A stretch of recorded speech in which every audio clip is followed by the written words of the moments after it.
जीवन के अनजाने पथ पे आशा और निराशा है, मिलना और बिछड़ना ही इस जीवन की परिभाषा है। दोस्तों, स्टूडेंट लाइफ में ये शब्द काफ़ी सार्थक होते हैं, क्योंकि दोस्तों स्टूडेंट लाइफ एक ऐसी लाइफ होती है जिसमें हम एक दूसरे से बहुत ज़्यादा कनेक्ट होते हैं, और जब छूटता है तो एक जीवन भर का यादगार बन जाता है। लेकिन ये भी एक अटल सत्य है दोस्तों। इस सत्य को स्वीकार करते हुए आइए आज के चैप्टर को हम शुरू करते हैं। आज का चैप्टर जो है ये काफ़ी महत्वपूर्ण है, तैयारी के दृष्टिकोण से काफ़ी महत्वपूर्ण है। हर एक तैयारी में आपका ये काम आएगा, चाहे वो सीजीएल का हो, चाहे टेट का हो, चाहे पेट का हो, या फिर पीसीएस का हो। जो भी एग्ज़ाम आपके होते हैं वहाँ ये भूकंप से आपको ज़रूर प्रश्न आपको देखने को मिल जाएगा। तो आइए दोस्तों शुरू करते हैं। सबसे पहले भूकंप को देखते हैं।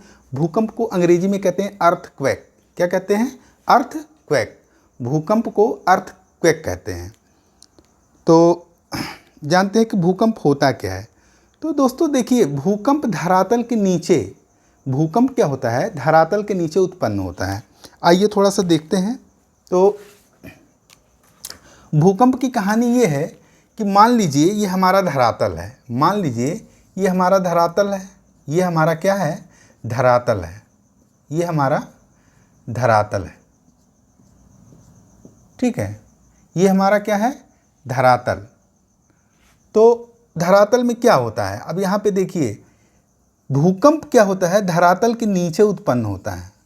भूकंप धरातल के नीचे, यहाँ पे उत्पन्न हुआ भूकंप। तो भूकंप जब यहाँ पे उत्पन्न हुआ तो देखिए, जहाँ पे भूकंप उत्पन्न होता है उसको क्या कहा जाता है? भूकंप मूल कहा जाता है। क्या कहा जाता है? भूकंप मूल।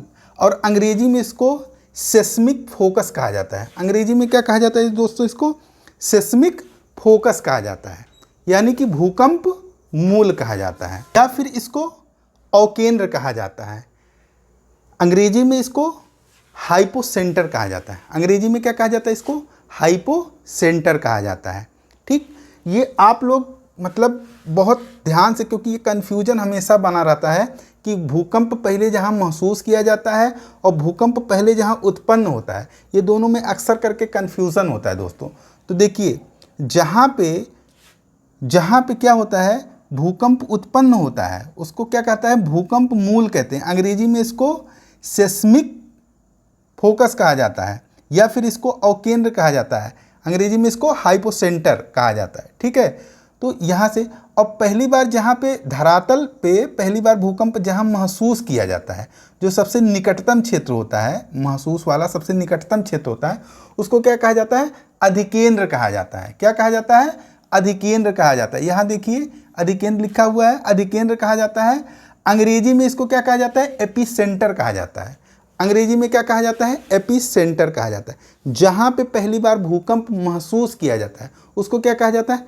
अधिकेंद्र कहा जाता है। और जहाँ पे भूकंप उत्पन्न होता है उसको क्या कहा जाता है? भूकंप मूल कहा जाता है। यानी कि जहाँ पे भूकंप उत्पन्न होता है उसको फोकस कहा जाता है, और जहाँ पे पहली बार महसूस किया जाता है तरंगों को, वो क्या कहा जाता है? एपिसेंटर कहा जाता है, ठीक। ये तो आप लोग को अब समझ में आ गया, ठीक है। अब देखिए भूकंप का पता कैसे लगाया जाता है। भूकंप ऊपर आया, भूकंप कितने वेव का था, कितने तेज भूकंप आया, कितनी तीव्रता का भूकंप था, इसको पता कैसे लगाया जाता है दोस्तों? तो देखिए, पृथ्वी के अंदर तीन प्रकार की तरंगे निकलती हैं। जैसे P हो गया, S हो गया और L, तीन प्रकार की तरंगे निकलती हैं। विद्वानों ने और भी तरंगों की खोज की है, ठीक है, लेकिन मेनली यही तरंग है। तो इन तरंगों के माध्यम से, इन तरंगों की अपनी अपनी कुछ क्वालिटीज़ होती हैं, उन क्वालिटीज़ को हम देखेंगे दोस्त। देखिए, जो तरंगे होती हैं इनको अंग्रेजी में क्या कहा जाता है? इनको अंग्रेजी में वेव्स कहा जाता है। क्या कहा जाता है अंग्रेजी में? इनको वेव्स कहा जाता है। तो तरंगे तीन प्रकार की होती हैं, P होती हैं, S होती हैं और L। कितनी प्रकार की तरंगे होती हैं? P होती हैं, S होती हैं और L होती हैं।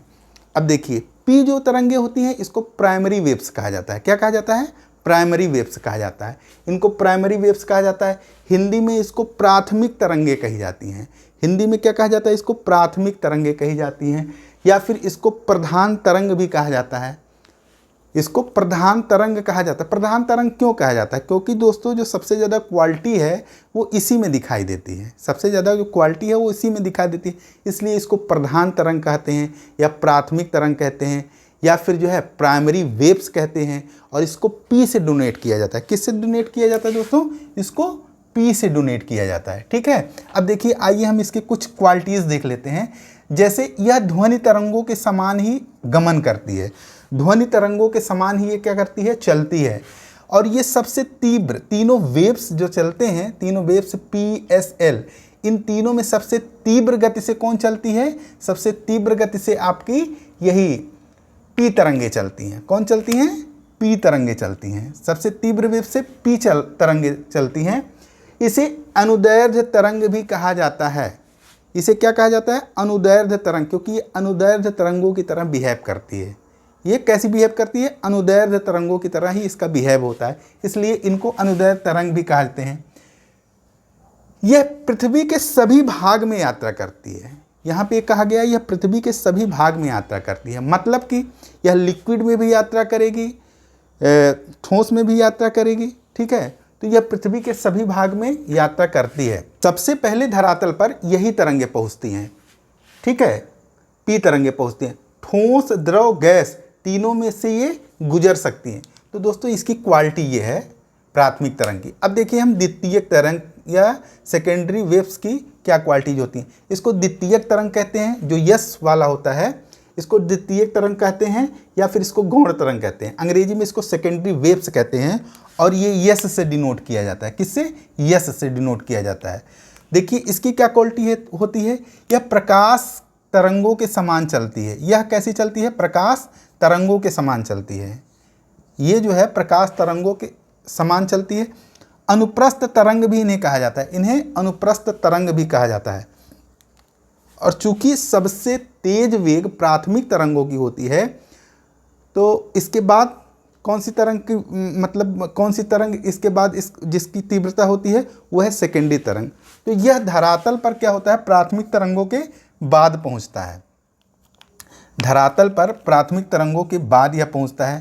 तरल पदार्थों से होकर यह नहीं गुजर सकता। ये दोस्तों मेन इंपॉर्टेंट है, इसको आप लोग एकदम बिल्कुल दिमाग में बैठा लीजिएगा कि तरल पदार्थों से होकर यह नहीं गुजरता है। जबकि प्राथमिक तरंगे ये तीनों, ठोस, द्रव और गैस, तीनों से गुजर सकती हैं, लेकिन यह तरल पदार्थों से होकर नहीं गुजर सकती है। इसीलिए देखिए, इसीलिए यह सागरीय भागों में जब आती है तो क्या हो जाता है? लुप्त हो जाती है। सागरीय भागों में लुप्त हो जाती है। अब देखिए जो तीसरे प्रकार की हमारी तरंग है उसको क्या कहा जाता है? उसको लव तरंग कहते हैं। क्या कहते हैं? उसको लव तरंग कहते हैं।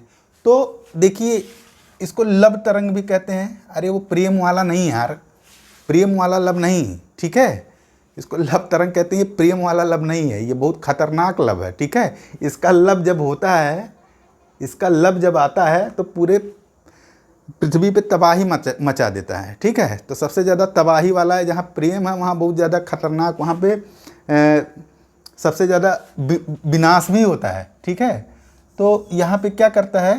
इसे लब तरंग कहते हैं। यह बहुत कम वेगवान होता है। मतलब कम वेगवान का मतलब पी तरंगे और यस तरंगे जो होती हैं, इससे इसका वेग कम होता है।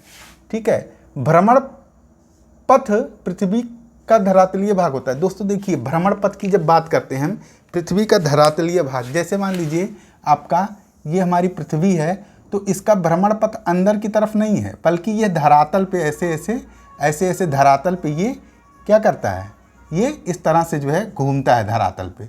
ठीक है, इसलिए इसका भ्रमण पथ जो है धरातलीय भाग है। पृथ्वी का पूरा चक्कर लगा लेती है, तब फिर धीरे धीरे ये पहुंचती है अधिकेंद्र पर पहुंचती है। मतलब भैया हो गया कोई चीज़ तो हम धीरे धीरे, जैसे मान लीजिए भूकंप आया, महसूस हुआ ऊपर, तो पहले पी पहुंचा खट सना, का हुआ। ठीक है, उसके बाद कौन पहुंचा? फिर सेकेंडरी वाला पहुंच गया, यस वाली तरंग। क्या हुआ बोला, और ई भैया झूमता हुआ मदमस्त हाथी की तरह, क्या हुआ? झूमता हुआ मदमस्त हाथी की तरह पहुंचा धीरे धीरे। पूछा क्या हुआ? ठीक है, तो ये सबसे बाद में पहुंचता है। अधिकेंद्र पर सबसे बाद में यह पहुंचता है, ठीक है, अधिकेंद्र पर सबसे बाद में यह पहुंचता है और सबसे ज़्यादा विनाशकारी होता है, सबसे ज़्यादा विनाशकारी होता है, मतलब बहुत खतरनाक होता है, ठीक है। नाम बहुत प्यारा है, लव तरंग, नाम बहुत प्यारा है, लव तरंग, लेकिन सबसे ज़्यादा भैया खतरनाक है, ये सबसे ज़्यादा खतरनाक है, ठीक। अब देखिए आगे बढ़ते हैं। अब देखिए तीव्रता, इसकी तीव्रता मापी कैसे जाती है दोस्तों। तो इसकी तीव्रता किस पे मापी जाती है, रिएक्टर स्केल पर और मर्केली स्केल पर। रिएक्टर स्केल की कुछ क्वालिटीज़ देख लेते हैं और देख लेते 1935 में चार्ल्स एफ रिएक्टर नाम के एक विद्वान थे जिन्होंने रिएक्टर स्केल की खोज की थी, तो इन्हीं के नाम पर जो है रिएक्टर स्केल पड़ गया। अब देखिए ये लोगोरिथमिक स्केल पर आधारित है, यह किस पे आधारित है, लोगोरिथमिक स्केल पर आधारित है, जिसकी संख्या 1 से 10 के बीच में है, जिसकी संख्या क्या है, 1 से 10 के बीच में है। अब देखिए प्रत्येक अंक सिस्मोग्राफ पर 10 गुने आयाम की वृद्धि को प्रदर्शित करता है। कितने गुने आयाम को प्रदर्शित करता है, 10 गुने आयाम को प्रदर्शित करता है, जबकि प्रत्येक अंक पर ऊर्जा 32 गुनी रिलीज होती है, 32 गुनी रिलीज होती है। और आगे कुछ जानकारी देखते हैं। एक अंक भूकंपीय तरंग 6 औंस TNT ऊर्जा निर्मुक्त करती है, ठीक है दोस्तों, एक अंक भूकंपीय तरंग 6 औंस TNT ऊर्जा निर्मुक्त करती है। और सिस्मोमीटर से भूकंपीय तरंगों की तीव्रता मापी जाती है, सिस्मोमीटर से। इसको रिएक्टर स्केल तीव्रता, भूकंप की तीव्रता का मापन रिएक्टर स्केल पे किया जाता है। सिस्मोग्राफ पे इसको दोस्तों नोट किया जाता है। सिस्मोग्राफ क्या होता है, इसको अंकित किया जाता है, ठीक है। कहाँ पे अंकित किया जाता है, सिस्मोग्राफ पे। चलिए इतनी कहानी तो ख़त्म हुई, ठीक है। आप लोग को एक मोटी मोटा जानकारी हो गया।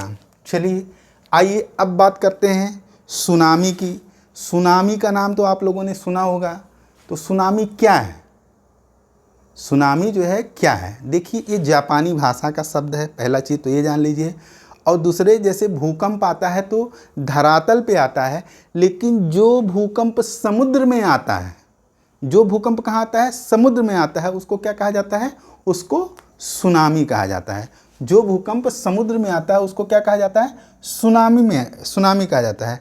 आपको बता दें बहुत से परीक्षाओं में इस प्रश्न को पूछा गया है कि सुनामी क्या है। ये पूछा गया कि सुनामी क्या है, ये धरातल पर आने वाला भूकंप है कि जो है समुद्र में आने वाला भूकंप है, क्या है। तो सीधा सीधा वहीं पे रहेगा, आप उस पर टिक मार के चले आइएगा। 100% आँख बंद करके सोच लीजिएगा कि आपका प्रश्न सही हो गया है, ठीक। अब देखिए सुनामी का अर्थ क्या होता है। देखिए जो है टिसू इसका अर्थ होता है बंदरगाह और नामी का अर्थ होता है तरंग, ठीक है। तो सुनामी माने बंदरगाह तरंग, सुनामी बंदरगाह तरंग है। और ये जापानी भाषा का शब्द है, ठीक है। 11 मार्च 2011 में जापान में फुकुशिमा में एक भूकंप आया था, मतलब जापान में ही भूकंप आया था। और एक फुकुशिमा शहर है जापान का, वो बहुत ज़्यादा एकदम जान लीजिए तबाह हो गया था, ठीक है। तो एक जानकारी इससे दी गई है 2003 में भी, मेरे ख्याल से 2003 में भी भूकंप आया था उसी क्षेत्र में, और बहुत ज़्यादा तबाही, अगल बगल का क्षेत्र पूरा तबाह हो गया था। इंडोनेशिया का क्षेत्र तबाह हो गया था, उधर कोरिया का क्षेत्र कुछ तबाह हो गया था, दक्षिण कोरिया का क्षेत्र तबाह हो गया था, जापान का क्षेत्र काफ़ी तबाह हो गया था। बहुत से देश जो इस एरिया में थे काफ़ी तबाह हो गए थे। अब आइए देखिए पेटी की बात करते हैं दोस्तों, भूकंप पेटी की बात करते हैं। तो भूकंप पेटी की जब हम बात करते हैं तो इसमें देखिए सबसे पहले हम प्रशांत पेटी की बात करते हैं, ठीक है। प्रशांत पेटी आप देखिए यहाँ पे हम उसके चित्र के माध्यम से आपको दिखाने का प्रयास करेंगे, ठीक है। तो सबसे पहले देख लेते हैं हम क्या होता है। तो प्रशांत पेटी में जो है देखिए इसको पूरा यह क्षेत्र, प्रशांत पेटी का जो प्रशांत वाला पूरा क्षेत्र है, ये इसके बगल बगल में जो तटीय क्षेत्र हैं यहाँ पे बहुत सारे ज्वालामुखी हैं, ठीक है। क्या है, यहाँ पे बहुत सारे ज्वालामुखी हैं। तो ये ज्वालामुखी जागृत ज्वालामुखी हैं। कैसे ज्वालामुखी हैं, जागृत ज्वालामुखी हैं। अब दोस्तों आपको अगर ज्वालामुखी चैप्टर ना समझ में आया हो तो ज्वालामुखी दोस्तों अगर आपको ज्वालामुखी पढ़ना है, ठीक है, तो आप जाके जो है प्लेलिस्ट में देख लीजिएगा, ज्वालामुखी हमने पढ़ाया है, आप वहाँ से जो है ज्वालामुखी को पढ़ सकते हैं। तो देखिए ज्वालामुखी की पूरी इस तरह से रात को जब ये ज्वालामुखी जो है निकलते हैं तो ऐसा लगता है जैसे कोई रिंग बन गया हो, रिंग बन गया उसको, इसलिए प्रशांत पेटी को रिंग ऑफ फायर भी कहा जाता है, ठीक है। अब देखिए प्रशांत महासागर में ये पूरा भूकंप प्रभावित क्षेत्र है, विश्व का लगभग 90% भूकंप प्रशांत पेटी में आता है। सोचिए विश्व का लगभग 90% भूकंप प्रशांत पेटी में आता है। तो इस पेटी में कौन कौन से देश आते हैं, देखिए इस पेटी में आते हैं आपके चिली है, कौन सा देश है, चिली, चिली हो गया, कैलिफोर्निया हो गया, अलास्का हो गया, जापान हो गया, फिलीपींस हो गया और न्यूजीलैंड हो गए। ये सब देश क्या हैं, प्रशांत पेटी के देश हैं जो भूकंप प्रभावित क्षेत्र हैं। इसके बाद देखिए मध्य महाद्वीपीय पेटी की हम बात करते हैं, तो मध्य महाद्वीपीय पेटी में आपका भारत आ जाता है, भूमध्य सागर का पूरा क्षेत्र आ जाता है, ठीक है। तो भारत का भूकंपीय क्षेत्र, जो भारत का उत्तर पश्चिमी भूकंपीय क्षेत्र है वो क्या है, भारत का उत्तर पश्चिमी भूकंपीय क्षेत्र ये मध्य महाद्वीपीय पेटी में आता है। क्या होता है, जब भारतीय प्लेट और यूरेशियन प्लेट ये आपस में क्या होते हैं, अभिसरण इनका हो रहा है, इसके कारण जो है भूकंप भारत में आते हैं। आपको उत्तरी पश्चिमी भाग में अक्सर करके भूकंप आपको देखने को मिल जाएंगे। विस्तार क्षेत्र की बात अगर हम करते हैं तो केप वर्डे से, विस्तार क्षेत्र की बात करते हैं तो केप वर्डे से शुरू होकर अटलांटिक महासागर, भूमध्य सागर को पार कर आल्प्स एवं काकेशस तक फैला हुआ है, भूमध्य सागर को पार कर आल्प्स एवं काकेशस तक फैला हुआ। वहीं मध्य अटलांटिक पेटी की जब हम बात करते हैं तो आइसलैंड से लेकर बोबेट द्वीप तक इसका विस्तार है, आइसलैंड से लेकर बोबेट द्वीप तक इसका विस्तार है। दोस्तों चित्र के माध्यम से हम भूकंप क्षेत्रों को आपको दिखाने का प्रयास कर रहे हैं। आप लोग देखिए कि ये क्षेत्र भूकंप प्रभावित क्षेत्र हैं, ठीक है, ये क्षेत्र आपके भूकंप प्रभावित क्षेत्र हैं। आप लोग देख सकते हैं ये कि ये भूकंप प्रभावित क्षेत्र हैं, ठीक है। अगर मेरे ख्याल से दोस्तों आपको वीडियो बहुत अच्छी तरह से समझ में आ गया होगा, ठीक है। अगर नहीं समझ में आया होगा वीडियो को एक बार दो बार आप देखिए, आप जान लीजिए आपका कोई प्रश्न नहीं छूटेगा और आप हर प्रश्न को टिक करके आएंगे, ठीक। तो अगर वीडियो अच्छी लगी हो तो लाइक और सब्सक्राइब करिए, बेल आइकन की घंटी दबा दीजिए और शेयर करिए ताकि दोस्तों ये वीडियो सभी बच्चों तक जाए और लोग उसका लाभ उठा सकें। धन्यवाद।